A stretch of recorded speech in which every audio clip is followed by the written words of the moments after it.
SM Store, amanah dalam muamalah.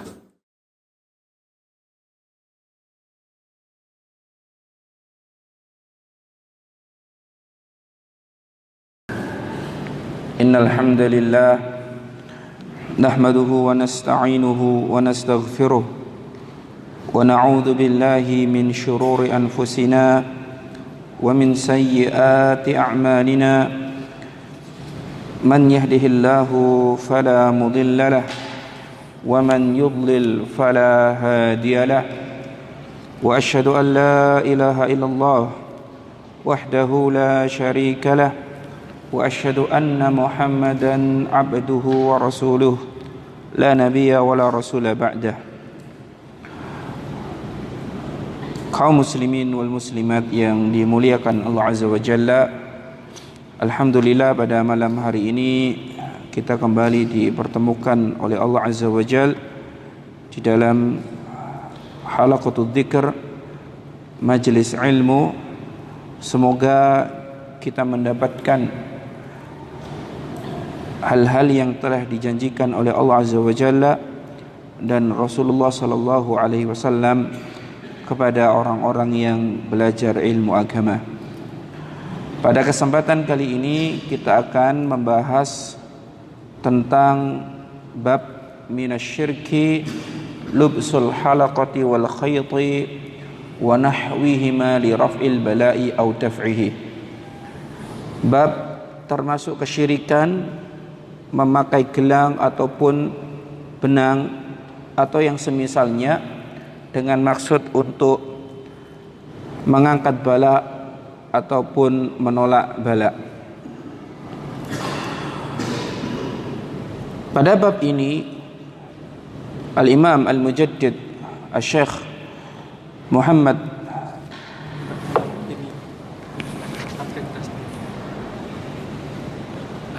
mic-nya yang ini apa nih Ustaz? Tidak masuk di kamera soalnya.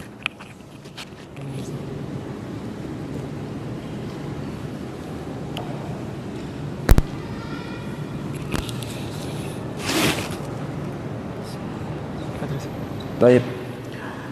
Pada bab ini Al-Imam Al-Mujaddid Muhammad ibnu Abdul Wahhab rahimahullahu ta'ala, beliau membawakan satu dalil dari Al-Quran dan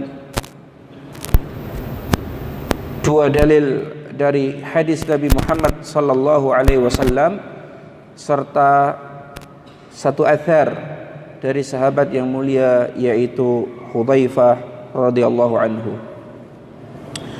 Adapun ayat yang beliau bawakan adalah firman Allah Azza wa Jalla yang ada di dalam surat Az-Zumar ayat yang ke-38. Allah Azza wa Jalla berfirman, "Qul afara'aytum ma tad'una min dunillahi in aradani Allahu bidurrin hal hunna kashifatu durrih aw aradani birahmatin hal hunna mumsikatu rahmatih qul hasbiyallah alaihi yatawakkalul mutawakkilun." Katakanlah, terangkanlah kalian kepadaku tentang apa yang kalian sembah dari selain Allah Azza wa Jalla. Apakah jika Allah Ta'ala menginginkan kepadaku satu madarat, ingin menimpakan kepadaku satu madarat, hal hunna kashifatu durrih, apakah mereka mampu untuk menghilangkan kemadaratan tersebut?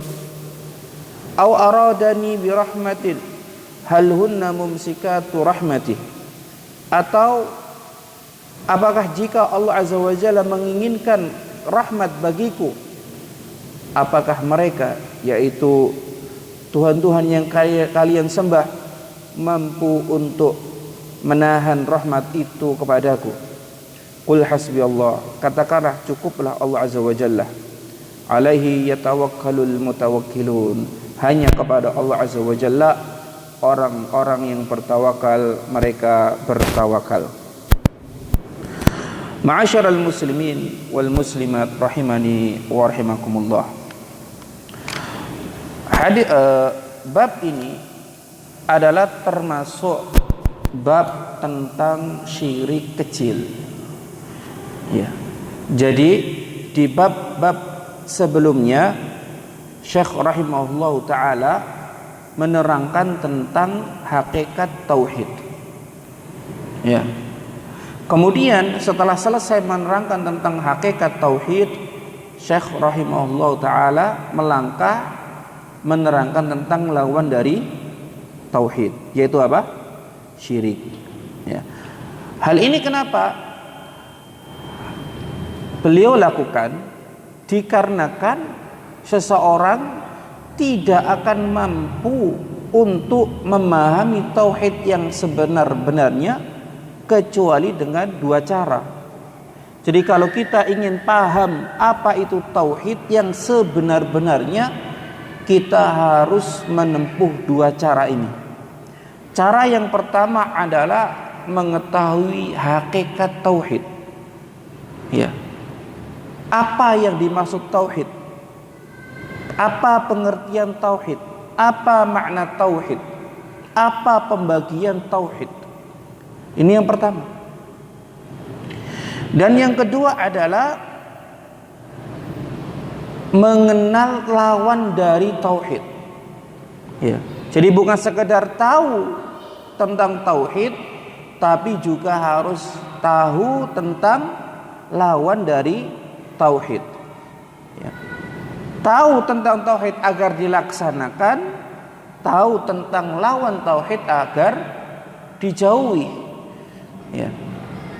Seperti yang dikatakan oleh salah seorang sahabat, ya, kana nasu yas'aluna an-nasan nabiyya sallallahu alaihi wasallam 'anil khairi fa kuntu as'aluhu 'anil syarri makhafatan an yudrikani.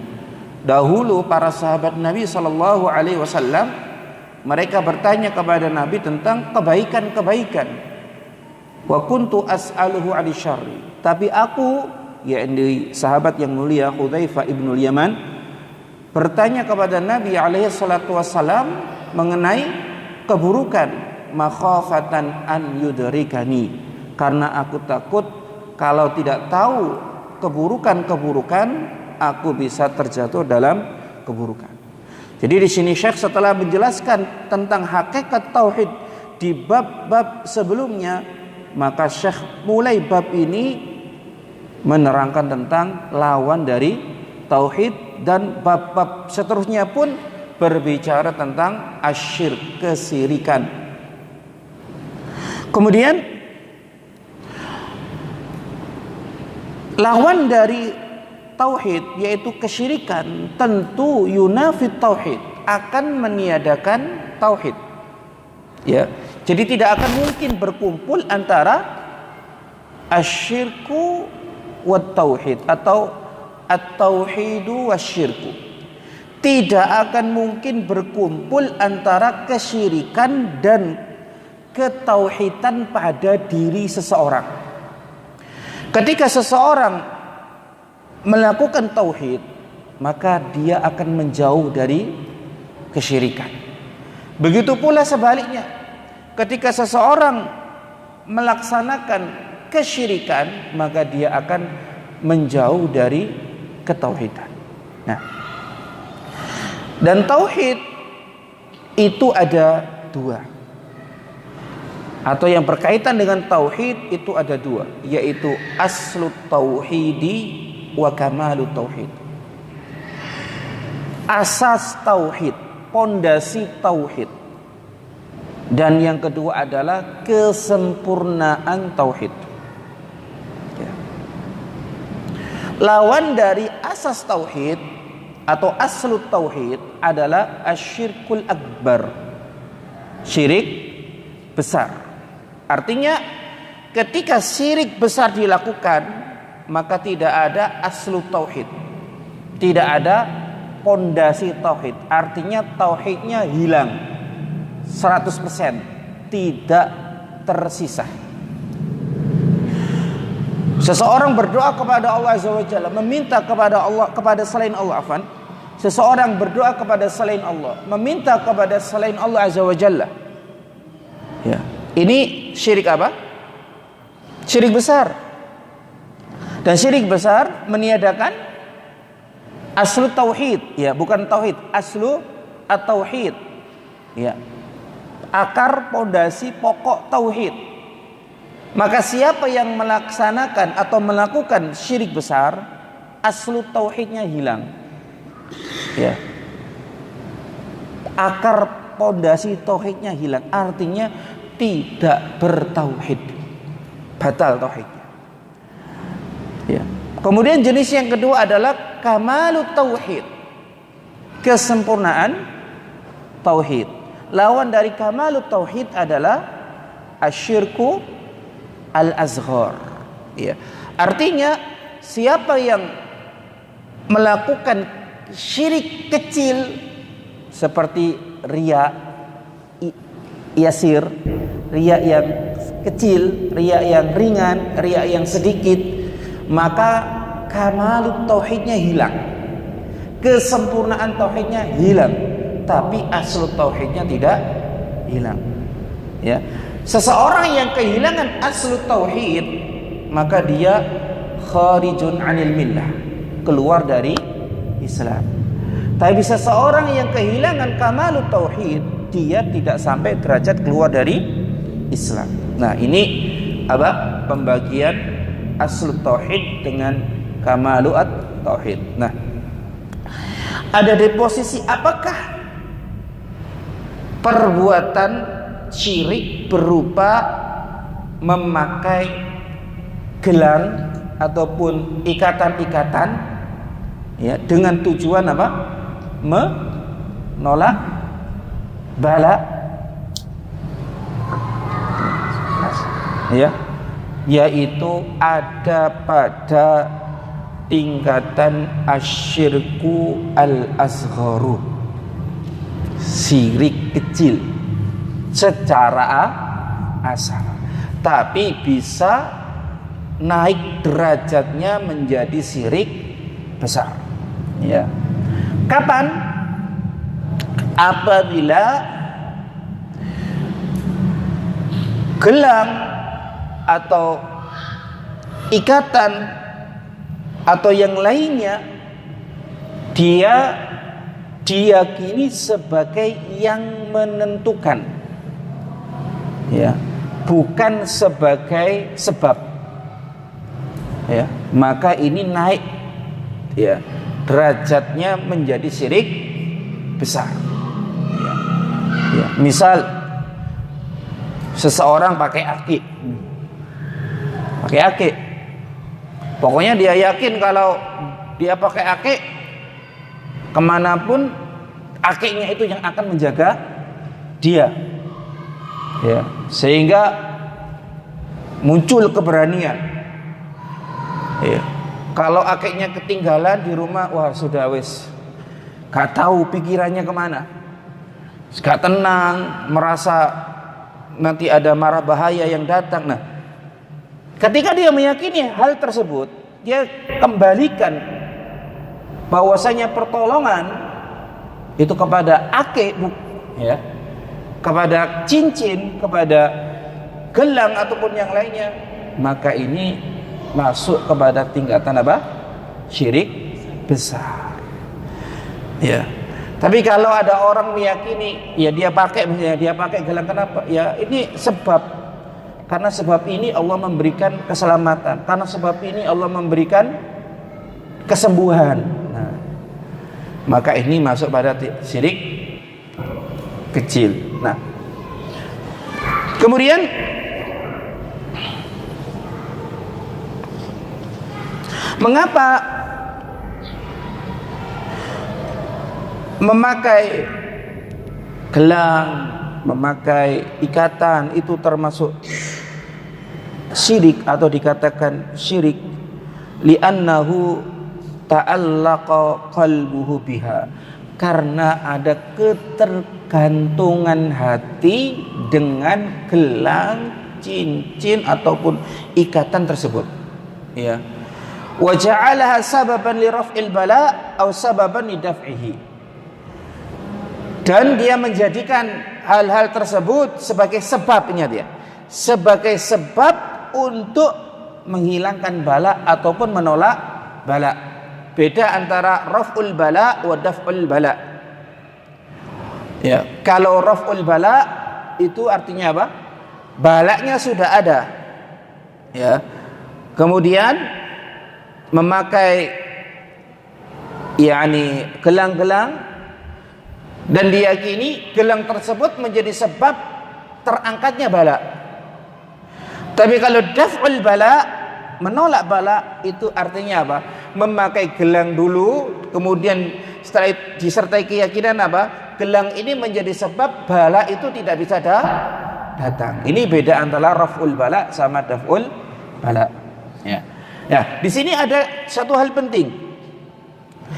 Bahwasanya kita semua yakin segala sesuatu yang Allah Ta'ala takdirkan, ya, kebanyakan ada sebabnya. Ya. Misal orang kalau mau pinter, apa sebabnya? Belajar. Ya, bukan nulis tulisan kemudian dibakar dan diminum. Ya, belajar. Siapapun itu, kalau mau pinter, belajar. Meskipun anaknya ulama, kalau nggak belajar ya nggak bakal jadi ulama. Meskipun anaknya kiai, ustadz, profesor, doktor, ya, tidak serta-merta dia langsung pinter. Ya, harus belajar dulu. Nah, ini sebab orang sakit mau sembuh. Apa sebab supaya dia sembuh? Berobat, ya toh? Ya. Maka sebab atau mengambil sebab itu diakui di dalam Islam. Islam tidak menolak sebab, bahkan menganjurkan untuk melakukan sebab. Ya, Rasul sallallahu alaihi wasallam bersabda, "Tadawu wa la tadawu bil haram." Berobatlah kalian, tapi jangan berobat dengan hal-hal yang haram. Perhatikan, berobatlah. Ini artinya apa? Mengambil sebab, ya. Tapi jangan berobat dengan hal-hal yang haram. Sebab yang dilarang yaitu berobat dengan hal yang haram. Selagi itu mubah, diizinkan oleh syariat. Nah, sebab itu ada dua. Yang pertama adalah sebab yang diakui oleh syariat. Ya, diakui oleh syariat, ditetapkan oleh syariat. Contohnya adalah mengobati penyakit dengan ru'yah. Ya. Seseorang sakit kemudian diru'yah dengan dibacakan Al-Quran, dibacakan Al-Fatihah dan surat-surat yang lain yang berfungsi untuk ru'yah. Ini adalah mengambil apa? Sebab. Boleh atau tidak boleh? Boleh. Kenapa? Karena ditetapkan oleh syariat. Ya. Kemudian yang kedua adalah sebab yang ditetapkan oleh tajribat, eksperimen, ilmu pengetahuan. Kalau terkait penyakit ditetapkan oleh ilmu kedokteran ataupun pengobatan. Ya. Maka ketika sebab tersebut diakui secara ilmiah, ya, dan terbukti, diteliti secara ilmiah dengan kaidah-kaidah ilmiah bahwasanya obat A bisa menyembuhkan penyakit A, maka penggunaan obat A ini, ya, adalah diperbolehkan. Mengambil sebab dengan obat A ini diperbolehkan, meskipun tidak ada dalilnya. Tapi apa? Tajribah mengatakan hal tersebut. Ya, misal paracetamol, obat apa? Panas, ya. Paracetamol obat panas. Nggak ada dalil ya tadawu bi paracetamol ini. Ya. Hadis tadawu bi paracetamol, berobatlah dengan paracetamol saat panas, nggak ada. Ya. Zaman Nabi tidak dikenal paracetamol. Ya. Tapi karena apa? Ada tajribat, ada eksperimen, dikuatkan oleh ilmu pengetahuan. Ya. Maka mengambil sebab tersebut diperbolehkan. Ya, bukan sekedar apa? Ya, ini asal-asalan, ya. Cok kali cok ya, Pak. Cocok-cocokan, bukan. Ya. Nah, ini kenapa memakai gelang dan memakai khayt, yaitu benang-benang, itu termasuk kesyirikan. Nah, atas dasar kaidah ini, ya, tafsil ini, ya, bisa dijawab pertanyaan, Ustadz, apa hukum pakai gelang magnetik yang dijual-jual? Syirik atau tidak? Ya, kita kembalikan kepada kaidah tadi. Gelang tersebut secara ilmiah apakah ya dibuktikan bisa memberikan manfaat, misal melancarkan peredaran darah. Ingat, secara ilmiah, penelitian, bukan asal-asalan. Kalau memang ada ahli dalam kesehatan, ya, dokter ataupun peneliti tentang kesehatan, bahwasanya ada beberapa ion-ion di benda-benda tertentu memang bisa mempelancarkan darah, maka ini tidak termasuk dalam larangan hadis di dalam bab ini. Kenapa? Karena sebab itu diakui secara eksperimen. Nah, tapi kalau sekedar pakai gelang ini, ya, nanti akan sembuh. Itu ya nggak ada uji ilmiahnya. Tapi kan turun temurun, ya, sembuh. Nah, itu tidak boleh. Ya. Dalilnya bukan apa? Turun temurun, bukan. Tapi dalilnya adalah tajribah ilmiah, ya, uji ilmiah. Apalagi pada zaman sekarang, ya, ilmu kedokteran semakin berkembang, maka sangat mudah untuk mengetahui suatu benda itu memiliki reaksi terhadap tubuh atau tidak, ya.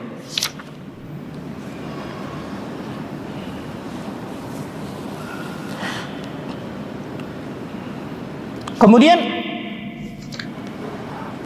ada satu pertanyaan, kenapa Syekh rahimahullah ta'ala menyebutkan syirik kecil atau jenis syirik kecil terlebih dahulu dibandingkan menyebutkan syirik besar, ya. Jadi susunan bab ini dimulai dengan syirik kecil, ya.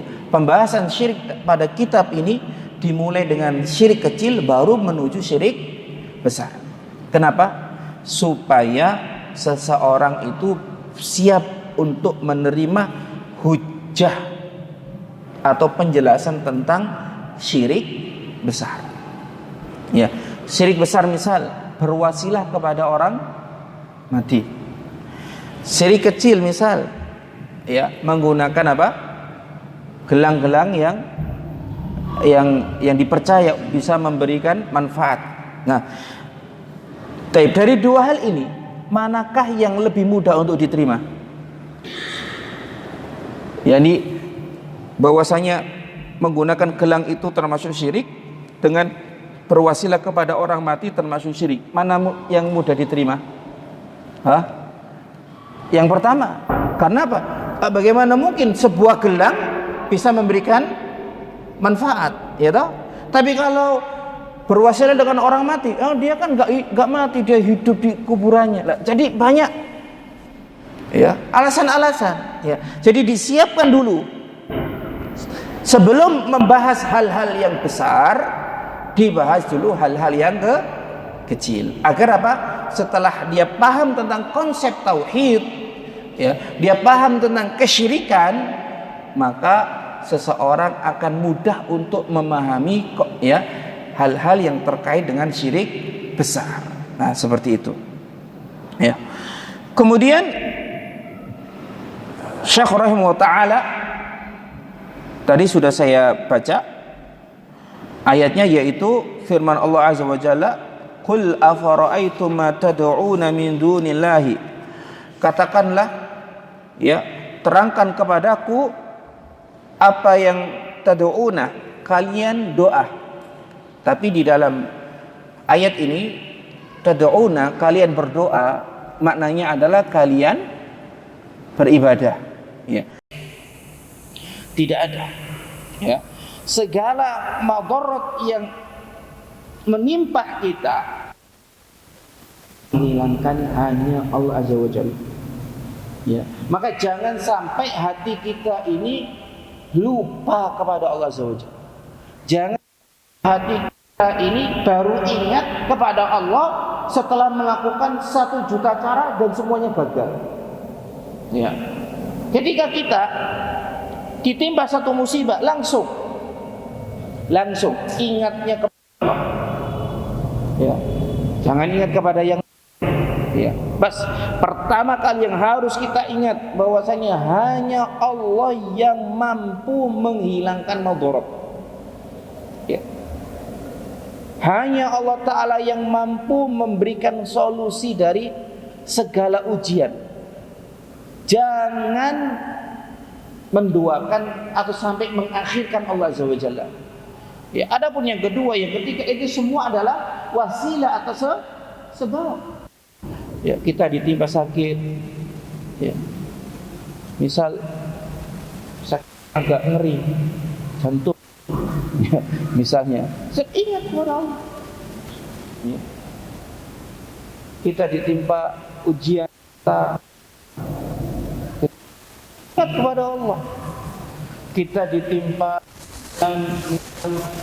pada istri kita, ingat Allah Azza wa Jalla. Allah yang akan memberikan solusi. Pada anak kita, Allah yang akan memberikan solusi, bukan yang lain, ya. Bahkan sampai pada titik tidak ada solusi, Allah masih bisa memberikan solusi, ya. Kadang kita manusia ada satu kondisi, wah, ini bisa nggak ya Allah, ada nggak jalan keluar, ya. Kita sudah mikir nol, sudah nggak ada jalan keluar. Tapi bagi Allah Azza wa Jalla mudah untuk memberikan jalan keluar. Coba seumpama, ya, kita mentadaburi kisah Nabi Musa alaihissalam. Nabi Musa alaihissalam dikejar oleh Fir'aun dan bala tentaranya, lari, ya, sampai pada apa? Tepi laut. Di depan laut, di belakang Fir'aun. Artinya kalau mundur ke belakang mati dengan pedang, tombak dan yang lainnya. Kalau dipaksa terus untuk nyebrang laut, mati tenggelam. Kira-kira ada solusi nggak? Ya, Pak, dengan pikiran kita, dengan logika kita, kira-kira ada solusi nggak? Hah? Ada solusi? Nggak ada. Ya, dengan apa? Pemahaman kita, dengan pikiran kita, kondisi itu tidak ada solusi, sudah. Wes pasrah. Ya, wes ahlan wa sahlan Fir'aun itu. Ya. Ya. Tidak ada solusi. Tapi apakah Allah tidak mampu menghadirkan solusi? Mampu. Ternyata apa? Allah perintahkan Nabi Musa untuk memukul tongkat beliau ke laut hingga apa? Jadilah laut itu jalan bagi Musa. Ya. Bukan sekedar jalan. Plus menghilangkan bala. Apa? Allah jadikan laut tersebut adalah tempat dimusnahkannya Fir'aun, ya. Yang awalnya tidak ada solusi, ternyata Allah berikan solusi. Bahkan Allah sudah tutup bala tersebut, ya. Jadi nggak ada yang tidak mungkin bagi Allah Azza. Nggak ada yang mampu, ya, menyikap, mengangkat kekuatan kecuali Allah Azza wa Jalla. Maka kita sekali lagi jangan pernah berputus asa dari Allah Azza wa Jalla. Jangan pernah mengukur kekuasaan Allah dengan kekuasaan manusia. Jangan pernah mengukur kemampuan Allah dengan kemampuan manusia. Ya. Pada segala hal sudah mintalah kepada Allah Azza wa Jalla. Umpama kita diuji, ya, atau keluarga kita diuji dengan satu penyakit yang semua dokter di dunia, dari yang paling iman sampai yang paling kufur, mengatakan gak bisa sembuh, tetap yakin Allah mampu menyembuhkan. Tetap yakin, ya, gitu. Ya. Ada satu kisah tuh, seorang wanita muslimah di Eropa, dia divonis dia terkena kalau tidak salah kanker payudara. Sudah stadium 4. Ya, menurut hitungan dokter, umurmu tinggal 2 pekan. Ya. Akhirnya wanita ini apa? Sedih. Ya, bersedih. Ya. Diketahui suaminya sedih. Ya. Akhirnya apa? Ayo kita ke Mekah. Ke Mekah untuk umroh. Di Mekah pun masih apa? Kelihatan sedih. Ya. Kemudian dia tanya oleh seorang wanita muslimah. Ya. Ditanya, apa keluhanmu? Kenapa kamu bersedih? Kemudian cerita, aku terkena kanker stadium 4. Divonis umurku tidak lama lagi. Kemudian dikasih tahu, ya, apa yang menghalangimu dari meminta kepada Allah Azza wa Jalla? Di depanmu ada yakni Ka'bah. Ya, dan di dekat Ka'bah ada air Zam-Zam, yang mana air Zam-Zam itu bisa berubah menjadi obat. Minta kepada Allah Azza wa Jalla, jangan bersedih, minta. Maka sejak itu wanita tersebut minta kepada Allah Azza wa Jalla, plus minum air Zam-Zam, sebagaimana sabda Nabi SAW, ma'ul Zam-Zam lima syuribalah. Air Zam-Zam itu tergantung niat meminumnya. Dia terus lakukan, minta kepada Allah, minta minum air Zam-Zam, minta sampai habis waktu dia di Mekah. Dia pulang ke negara asalnya dan cek ke dokter yang memvonis dia bahwasanya umurnya lama lagi. Ya, akhirnya sang dokter itu heran, apa yang dilakukan beberapa pekan terakhir ini? Kacauannya tidak ada apa-apa. Ya. Kenapa? Kok sampai heran sang dokter? Karena sang dokter mendapati sudah sel kanker yang dulu ada di dalam tubuhnya itu hilang semua, tidak tersisa. Allah Azza wa Jalla Maha mampu. Ya. Au aradani birahmatin hal hunna mumsikatu birahmati. Atau jika Allah Ta'ala menginginkan rahmat untukku, apakah Tuhan kalian mampu untuk mencegah rahmat tersebut? Ya. Ini pun harus kita pahami, ya, bahwasanya ketika Allah menghendaki hidayah kepada seseorang, tidak ada yang mampu untuk menahan hidayah tersebut. Ketika Allah Ta'ala menghendaki rizki pada seseorang, tidak ada, ya, satupun yang mampu menahan rizki tersebut. Ya. Dan terkait rizki ini sudah dibagi oleh Allah Azza wa Jalla. Ya. Sebagaimana di dalam hadis As-Sadiqul Masduq, yaitu Abdullah ibnu Mas'ud, hadis Abdullah ibnu Mas'ud radhiyallahu anhu, di mana Rasul sallallahu alaihi wasallam menceritakan apa? Tahapan penciptaan manusia sampai pada umur 120 tahun. Ya, Rasul mengatakan, "Tsumma arsala ilahi malak." Kemudian Allah mengutus malaikat ke janin yang ada di rahim. Wa yu'maru bi arba'i kalimat. Dan malaikat tersebut diperintah untuk menulis 4 hal. Salah satunya apa? Rizki. Tentang rizki. Jadi rizki kita sudah diatur oleh Allah Azza wa Jalla. Tugas kita hanyalah apa? Mencari rizki tersebut. Jangan menunggu rizki yang datangnya tidak dicari, ya. Itu. Ya, memang rizki itu ada dua.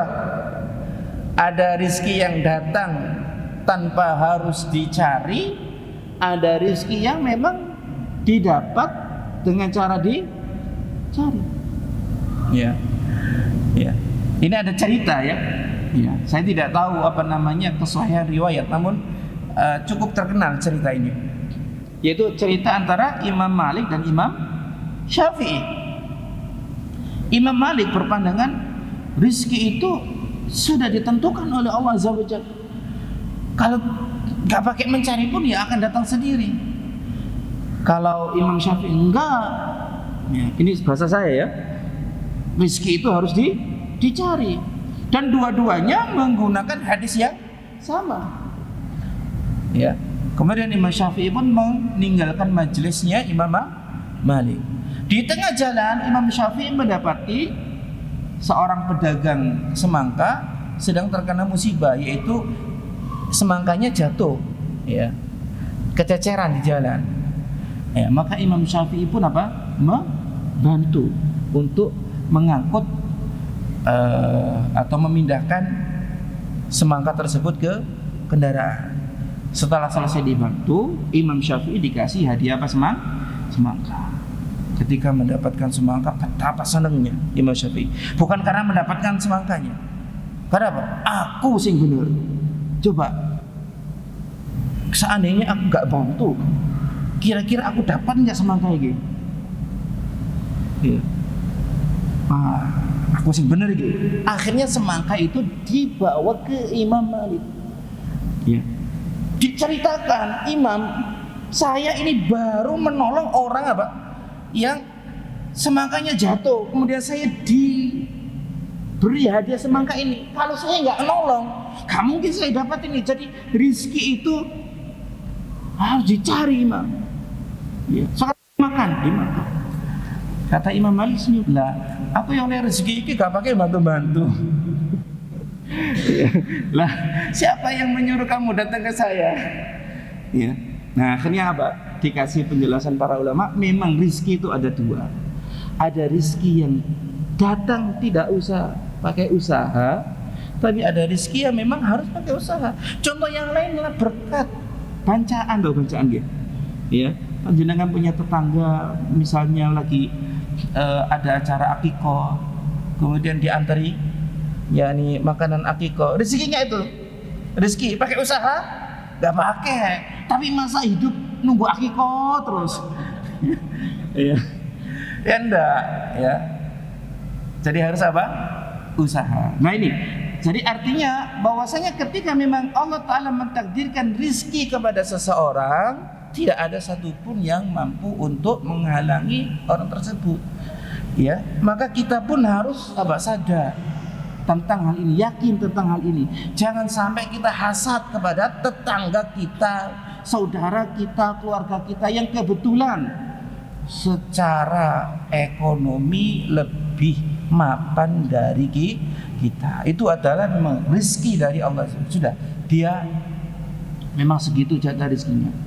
Ya, ya, dalam hal dunia tidak usah melihat apa ke atas, ya, undur, ya, la tandur ila man huwa fawqakum. Janganlah kalian melihat kepada orang yang di atas kalian dari sisi apa? Keduniawiaan, ya, supaya apa? Bisa lebih bersyukur, ya, dengan nikmat Allah Azza wa Jalla. Ya. Dan hakikatnya, Mbak, Ibu, kalau kita renungkan, sebenarnya hidup kita ini lebih enak dari Fir'aun. Kok bisa, Ustaz? Coba Fir'aun dulu kalau mau adem-adem nunggu pakai dayang, ngipasi. Kita tinggal tekan kipas atau nyalakan AC, lebih dingin. Fir'aun dulu kalau pengen minuman dingin pakai tembikar dari Kuningan, ya, dia lebih dingin. Kita ada lemari es, lebih dingin, ya. kasurnya lebih empuk mana? Lebih empuk kita. Terus kita itu loh ngerasa berat kayak apa sih? Wong hidup kita ini lebih enak loh daripada Fir'aun dulu. Ya. Nah itu kenapa kita merasa kurang nikmat Allah? Salah satunya adalah kita melihat apa? Orang-orang yang di atas kita terus ya dalam hal dunia. Tapi kalau hal masalah agama, masalah akhirat yang dilihat itu yang bawah. Ya. Kok nggak pernah sholat nang masjid? Ya mending. Iku gak tahu sholat. Atau sholatnya cuma seminggu sekali. Cuma. Loh kamu kok gak sholat? Sholat cuma seminggu sekali. Mending itu sholat setahun cuma 2 kali. Kamu kok sholat 2 tahun setahun 2 kali. Mending gak pernah sholat sama sekali. Itu kita. Ya. Dalam urusan apa? Akhirat. Tapi kalau urusan dunia ya sudah. Berlomba. Ya. Kemudian selanjutnya Rasul sallallahu alaihi wasallam beliau bersabda,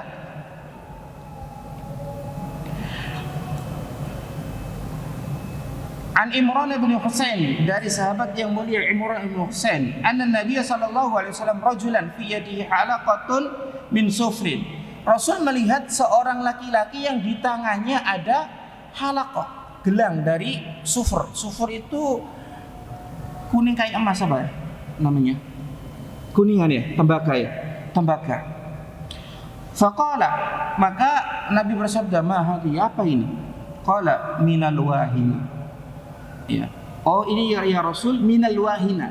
Dia itu saya pakai untuk menolak penyakit namanya wahina, yaitu penyakit yang menjadikan tubuh seseorang itu wahan, lemah. Ya. Faqala, maka Nabi mengatakan, inzi'ha, lepaskan dia. Fa innaha la taziduka illa wahnan. Sesungguhnya gelang itu tidaklah menambahkan pada dirimu kecuali apa? Kelemahan. Fa innaka law mitta, maka sesungguhnya seandainya engkau mati, wahya alaika, dan engkau masih memakai gelang tersebut, ma aflahta abadan, kamu tidak akan beruntung selamanya. Ya. Jadi memakai gelang itu yang tidak ada, sekali lagi, hubungan antara gelang dengan sesuatu yang diinginkan, baik menolak bala ataupun mengangkat bala atau mendapatkan manfaat, ini dilarang oleh Rasulullah SAW dan termasuk syirik kecil, tapi bisa naik derajat menjadi syirik besar kalau diyakini gelang inilah yang memberikan keselamatan. Dia tidak lagi menjadi sebab. Wis pokoknya karena gelang ini lah, sudah itu. Ya, itu sudah naik status menjadi syirik besar. Ya. Kemudian diancam oleh Rasul sallallahu alaihi wasallam bahwasanya orang yang memakai gelang tersebut, ya, kalau mati tapi masih pakai, diancam apa? Tidak beruntung selamanya. Ketidakberuntungan ini ada 2. Pertama adalah haram masuk surga dan kekal di neraka. Ya. Ini kapan terjadi? Ketika gelang tersebut diyakini sebagai pelaku. Dialah yang memberikan manfaat, dialah yang memberikan madharat. Maka ketidakberuntungannya berupa apa? Al-hurmanu min dukhulil jannah wal khuludu finnar. Haram masuk surga dan kekal, ya, di dalam api neraka.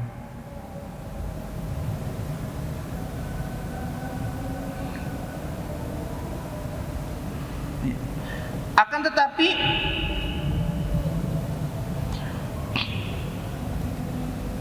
ketidakberuntungan dari derajat haram neraka, haram di surga dan kekal di dalam neraka turun. Artinya tidak sampai kekal di dalam neraka. Itu apabila dijadikan sebagai sebab. Ya. Dia yakin Allah yang memberi, Allah yang nolong, Allah yang berkehendak, tapi iki mau perantara tok sebab. Nah, ini berarti apa? Syirik kecil tadi. Ya. Kemudian selanjutnya Rasulullah Shallallahu Alaihi Wasallam bersabda, walahu, dan juga diriwayatkan dari Imam Ahmad, an Uqbah bin Amirin marfu'an, dari Uqbah bin Amir secara marfu', man ta'allaqa tamimatan fala atamallahu lahu, barang siapa yang menggantungkan tamimah, jimat-jimat, fala atamallahu lahu, maka Allah Ta'ala tidak akan menyempurnakan dia. Wa man ta'allaqa wada'atan, dan siapa yang menggantungkan wada'ah, salah satu bentuk apa? Yakni pakaian yang atau semisal kayak kalung, kayak gelang itu, fala wada'allahu lahu, maka Allah Ta'ala tidak akan memberikan apa? Ketenangan. Nah, ini dilarang. Ya. Dan ini banyak terjadi pada kaum muslimin, terutama orang-orang yang mungkin masih jauh dari ilmu tauhid ini, yang masih kurang pengetahuannya tentang tauhid ini. Anaknya sakit, dikasih apa? Kalung yang kain dilipat-lipat. Anaknya sakit, dikasih gelang-gelang dan yang lainnya. Nah, ini adalah bentuk apa? Kesyirikan. Kemudian juga apa? Diancam oleh Rasul sallallahu alaihi wasallam, Allah Ta'ala tidak memberikan ketenangan. Fala wada Allahu lahu, Allah tidak memberikan dia ketenangan. Dan ini terjadi. Orang yang, sekali lagi dia itu pakai jimat-jimat, kalau seandainya jimatnya ketinggalan sudah, hatinya tidak akan tenang. Pikirannya itu negatif, bencana-bencana bala itu saja. Kenapa? Karena hatinya tidak bergantung kepada Allah Azza wa Jalla. Berbeda dengan seorang mukmin, seorang muwahhid. Ketika keluar dari rumah, apa doanya? Bismillah tawakkaltu 'ala Allah, sudah. La haula wala quwata illa billah, sudah. Tawakal kepada Allah, tidak ada daya, tidak ada upaya melainkan dari Allah Azza wa Jalla. Tidak ada yang memberikan manfaat kalau Allah Ta'ala tidak berkehendak untuk memberikan manfaat. Tidak ada yang mampu memberikan madarat kalau memang Allah tidak berkehendak terjadinya madarat pada diri kita. Ini apa? Keyakinan seorang mukmin, semuanya dikembalikan kepada Allah Azza wa Jalla. Kemudian dalil yang mengatakan bahwasanya memakai tamimah adalah kesyirikan disabdakan oleh Rasulullah sallallahu alaihi wasallam dalam sabda beliau, man ta'allaqa tamimatan faqad asyraka. Siapa yang menggantungkan tamimah, maka dia telah berbuat syirik. Dan tamimah ini, sekali lagi, tamimah ini bukan hanya digantung di tubuh. Berarti kalau nggak di tubuh nggak syirik, Ustaz. Digantung di mobil, digantung di rumah. Jawabannya sama. Sama. Kenapa? Karena al-ibrah itu adalah ketergantungan hati dengan tamimah tersebut. Dia digantung dimanapun. Meskipun tidak digantung, ditaruh di bawah bantal, ditaruh di dalam almari, kalau hatinya tergantung pada benda-benda tersebut, meyakini benda tersebut memberi sebab, menjadi sebab keselamatan, itu syirik.